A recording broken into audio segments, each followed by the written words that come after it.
section aviron. Je vais l'appeler équipe Alves da Costa.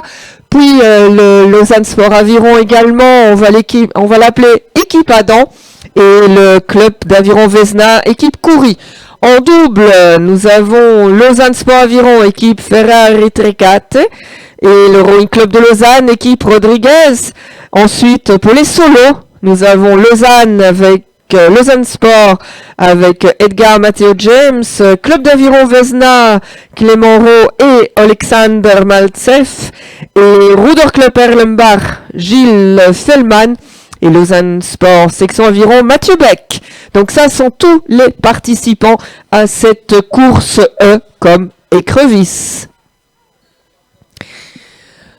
Le solo qui était parti très vite maintenant semble déjà avoir été rattrapé. C'était un peu un coup de poker qu'il nous a fait là, ce bateau. Et en tête pour le moment, c'est le double du Rowing Club de Lausanne avec Miguel Rodriguez et Timéo Tai. Mais donc ce sont avec Timéo qui rame aussi déjà depuis 2022 en championnat de Suisse, j'ai vu. Donc ensuite nous avons l'équipe du club d'aviron de Vesna en 4, donc le KV4 là que vous voyez qui est encore très près, avec Alexander Coury, Romain André, Jean Meillat, Santiago Velasco et Marion Dallatouria. ERL 2 qui est tout près aussi, c'est encore un solo avec Gilles Fellman du Ruder Club Erlenbach.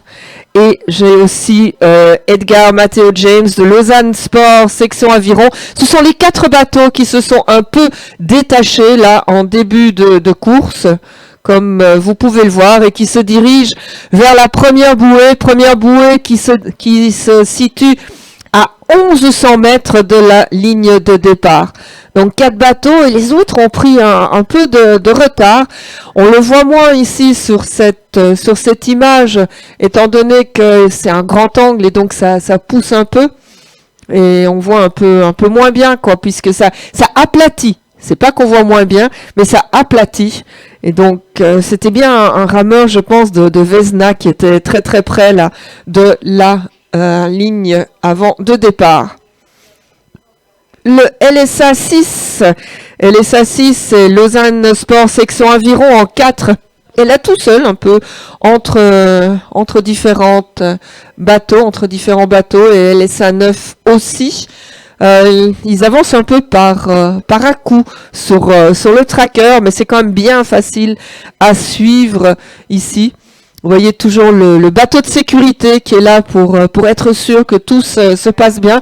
Et ce n'est pas la même physionomie de course que avec les U19 féminines où nous avions les doubles qui étaient partis devant. Évidemment, c'était des doubles mixtes, vous allez me dire, mais c'était vraiment les bateaux les plus rapides à ce moment-là. Et là, je vois ce numéro 213, je pense. Donc, c'est le Rowing Club de Lausanne avec Miguel Rodriguez et Timéo Tai qu'on a vu là à l'écran. Les 2-4 qui avancent ici avec et un double qui est coincé entre 2-4 pour passer la bouée là, mais pas de souci pour le moment. Non, quand je disais pas de souci, et ben voilà. Et il suffisait de le dire et il semble qu'il y en a qui aient oublié de tourner. Regardez-moi ça, c'est une image intéressante. Il y a un bateau qui est en train de tourner là tout seul. C'est lui qui s'est un peu trompé, je pense. Maintenant, il y a le 4 qui fait la même chose. Tout le monde se demande ce qui se passe. On en a dans tous les sens. J'espère que les arbitres suivent bien. C'est un peu spécial. Qu'est-ce qui se passe? Je vais par où? Je reviens, je repars. J'ai des problèmes de barre aussi, me semble-t-il, sur ce bateau. J'essaye de voir le numéro, c'est le 401. Le 401 qui est Lausanne Sport, section environ. Et Vanadon, Philippe Perlet, Mathis Schneeberger, Vadim Parisi et Edan Koutsir qui est le barreur. Mais regardez-moi ça, j'ai rarement vu un début de course comme ceci. On ne sait plus qui va où. Là, on a la bouée verte, donc c'est la bouée suivante, c'est la bouée B normalement. Et là, le virage a l'air de se passer mieux, avec un sous-lot qui en a profité pour revenir bien près. Et vous voyez à nouveau ces différences de tactique, avec certains qui sont très loin et de la bouée, d'autres qui tournent plus près. Donc c'est aussi toujours assez fou à regarder cette façon de voir. Et là, on a les solos qui arrivent près de la bouée. On peut la toucher, j'ai été redemandé, notamment avec les frites qui sont parfois un peu bousculées, mais tant qu'on passe du bon côté, on peut les bousculer, il n'y a aucun souci. Alors, on revient là sur certains bateaux. Je regarde un peu sur le tracker ce qui se passe. Vous le voyez là, le tracker. Vous voyez que les bateaux viennent vers la bouée C, qui est encore une bouée assez ouverte. Mais malheureusement, le Lausanne Sport Aviron là, a perdu énormément de temps dans cette confusion. Et il y a aussi un regroupement, comme vous pouvez le voir, tous les bateaux là qui se sont regroupés en tête. Je pense que c'est ceux qu'on a vu virer. On a le Rowing Club Lausanne avec Timothée et Miguel Rodriguez là qui sont bien placés. Et ils sont champions de Suisse en U17 en 4 de couple. Et Timéo est également en double, donc une équipe qui est déjà bien rodée et qui a de l'expérience en compétition. Et vous voyez qu'ils sont bien placés. Les bouées bougent un peu, donc parfois c'est un peu compliqué là pour être sûr qu'ils soient du bon côté, mais ça donne quand même une belle image de ce qui se passe sur la course. Et effectivement, ce bateau du Rowing Club Lausanne qui a pris un peu l'avantage. On arrive à la bouée orange, là, je pense que ce sont les derniers qui vont passer à la bouée C, si je me trompe pas dans les couleurs. Et vous voyez qu'il y a toujours des bateaux de sauvetage. Il est important d'assurer la sécurité sur l'eau. Et donc, ils suivent toujours bien ces bateaux. Et effectivement, les premiers passent la bouée C. Donc, c'est le Rowing Club de Lausanne. En deuxième position qu'on voit là, c'est le club d'aviron Vesna en 4 de couple. Qui sont, on les voit maintenant à l'écran, là, ces 2 bateaux. Vous voyez, de nouveau, un double qui est quand même très bien placé et qui tient la dragée haute aux 4 de couple de Vesna.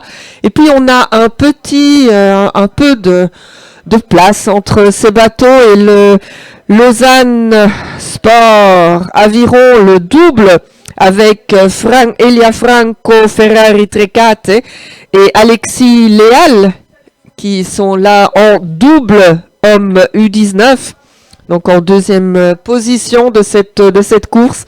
Et puis là, on a de nouveau un 4 qui arrive, et c'est le Lausanne Sport Aviron avec Antoine Alves da Costa, Gabriel Ferrari Trecate, Daniel Gatignol, Ulysse Rennes-Ligui et Adrien Schaller qui sont dans ce bateau de Lausanne. Oh, quelle belle image, vous voyez, il fait un peu couvert, mais il est quand même beau, le Léman. Même quand on le voit partant couvert. Hier, c'était plein soleil, c'était encore plus impressionnant, mais regardez cette image. Le Léman, que le vice-président Martin Singenberger de Swiss Rowing m'a donné quelques informations sur le Léman. Il fait 580 km², ce qui représente 89 km³ d'eau. C'est assez difficile à s'imaginer ce que ça peut faire, mais quand on le voit, c'est toute cette étendue. Et là, on revient sur un bateau de tête avec le Lausanne Sport section aviron là qu'on voit dans cette course. Je peux pas vous dire lequel des 2-4 c'est, étant donné que le numéro est un peu loin, mais c'est le Lausanne Sport section aviron, qui est donc le club qui organise cette course du Léman sur mer, avec son président, qui non seulement rame, mais travaille aussi, et avec la directrice du comité d'organisation, qui fait aussi aviron et organisation, Fanny Mossière. On arrive à une bouée de nouveau là.